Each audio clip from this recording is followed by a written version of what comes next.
Ladies and gentlemen, boys and girls, children of all ages, and Eric Stanzik.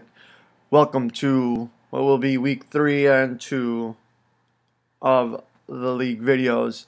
I would like to start off and say that last week I was not able to get to a video. My day off was compromised by my anniversary, so I thought that was more important.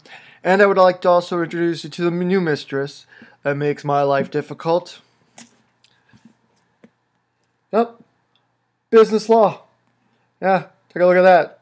That is, this is a fun book. Let me tell you, for someone who can't spell, as you can tell by my typing, there is some pretty fancy words. Like, I just flipped to this page, and I would like to show you, typo squatting. Yep, typo squatting. That's the kind of stuff I get to learn about. So, if it takes a while, or I kind of miss a week, I apologize. I did make a commitment to you, but let me tell you about the priority of my life. Eric Stanzik League. Well, Eric Stanzik in general is about here. So, and like right about here is, my morning jog. And for those who know me, know that I don't do the morning jog, so puts into perspective for you. So we're quickly entering week 4, and apparently the real refs are back after the debacle in Seattle. Would just like to say I give it about a week before we're all bitching about the current refs because of all the missed calls they had. Just saying, won't go into it too much, but yes, that's that. So we'll go into week 2. Quick recap of week 2. I'm going to go ahead and give an award to Mr. Rogers Hood for beating me. Congratulations. I really didn't get much chance to look at it. But we're going to mostly focus in on week 3 and then focus on week 4 and hope that the commitment there is that I get a video shortly after week 4. One thing I'd like to bring up is what the hell's with the trade for Matthew Stafford for Ben Roethlisberger straight up? That kind of perplexes me. Just saying. I don't know. Rest of you think about it. See how you feel. Just weird. It doesn't seem right. But, hey, whatever. He picked up Christian Ponder, and I don't think Christian Ponder is going to have the same kind of magic that he did against the 49ers. So, week 3, I would like to say that the award for the best game goes to, unfortunately, Eric Stanzik, as he won the Highway to Heaven award. If anybody understands the reasoning behind that award, let me know. I'll give you $1. I might even up to $1.50 so you can buy a soda someplace. So, also would like to, looking at the list, would like to say, I won, bitches. What? Finally, unlike last year where it took me about 6 games to win, it only took me 3 this year. So, hey, it's looking good. Also, would like to say that I'd like to see where Andy is.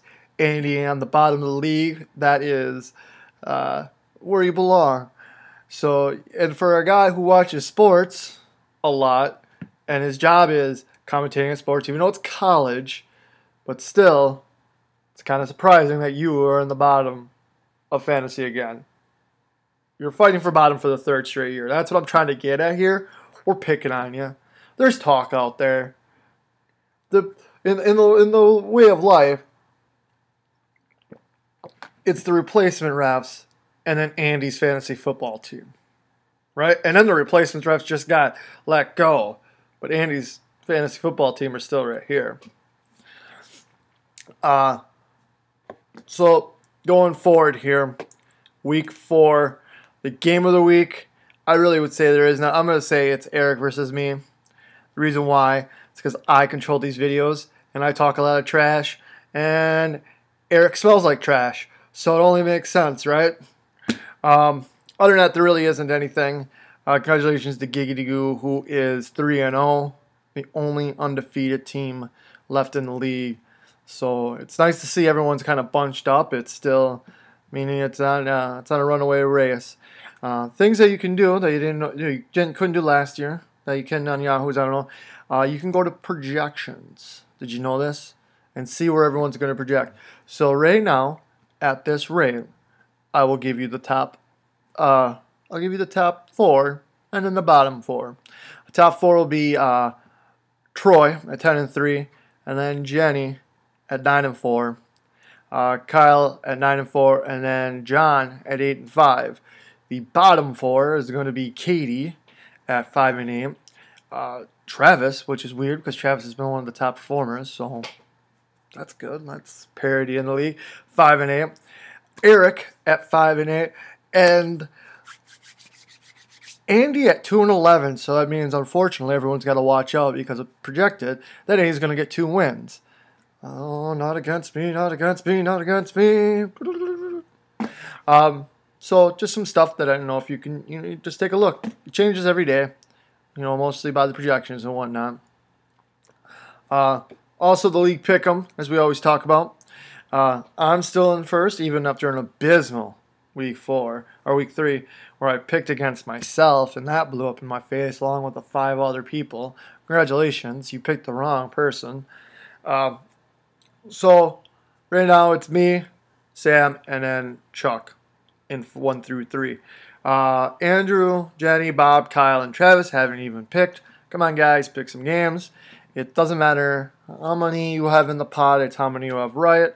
So in reality, even starting now, will still help you out, because even though I have 10, those 10 points can be easily made up by the couple bad weeks that I've had. And remember, the winner will get an additional number into the pool for the draft. Right on.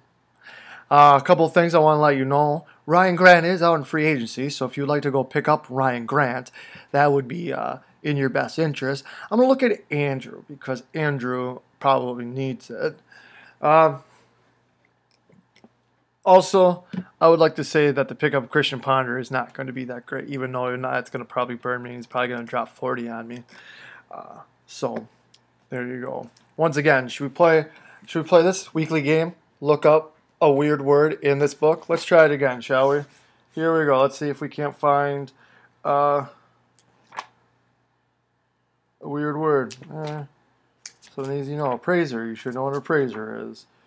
All right. Here we go. Can't wait to learn this. Can't wait to learn about suretyship. Yep, a suretyship. Not and guarantee. Guarantee. It's not a guarantee. That's a right there. Can't wait. That's gonna be a fun one. Every week we'll look up a new word, right? You read it. I'm not gonna read it to you. You read it. You saw it. Not rewind and pause.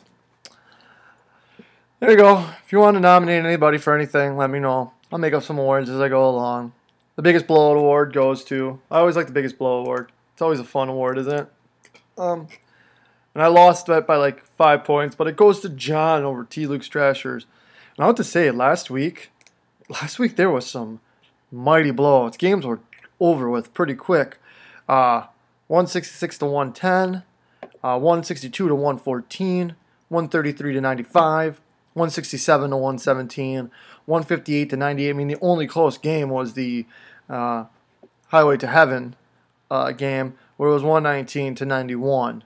That was the closest game, and that still in itself was pretty much decided before going into Monday night. So either A, no one had Seahawks or Packers, or everybody had the right players, and the right players scored 6 touchdowns apiece.